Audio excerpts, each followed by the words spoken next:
Welcome to America News.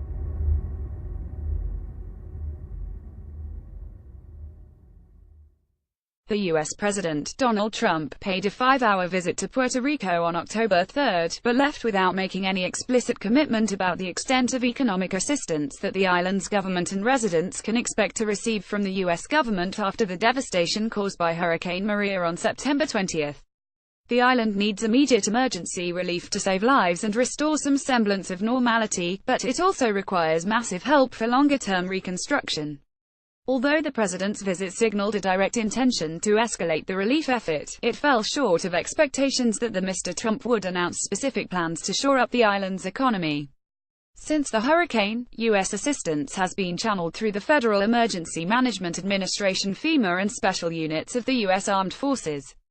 Governor estimates losses at $60 billion. The governor, Ricardo Rossello, has estimated losses at $60 billion, more than three-quarters of Puerto Rico's GNP and more than the central government's debt, which is currently under a review akin to bankruptcy proceedings.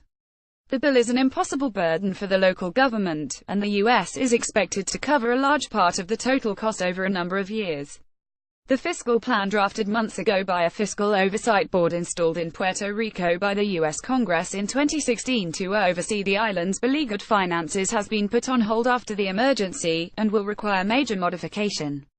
The board withdrew a petition that it had presented before the hurricane in a special U.S. court overseeing Puerto Rico's debt proceedings to enforce a furlough of government employees, and joined others in calling for greater U.S. assistance.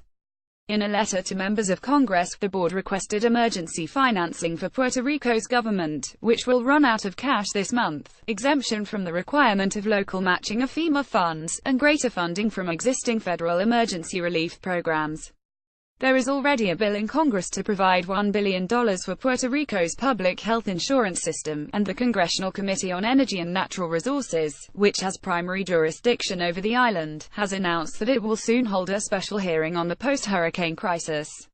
Meanwhile, the Trump administration is proposing a $29 billion increase in the federal fund for disaster relief, some of which would go to Puerto Rico and the U.S. Virgin Islands. Federal funds for reconstruction will cushion the blow on GNP. Economic activity has ground to a halt since the hurricane struck, but may well get a boost in coming months from emergency U.S. funding. An injection of around $10 billion over the next 3 quarters, half of which would be spent on imports, may well amount to a boost of around 2 percentage points to real GNP.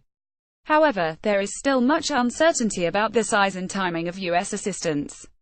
And, given the interruption to economic activity in the meantime and the damage to productive capacity, overall real GNP is likely to contract by more than the 4% expected in the Economist Intelligence Unit's current forecast, made before Maria hit Puerto Rico, for the July 2017–June 2018 financial year.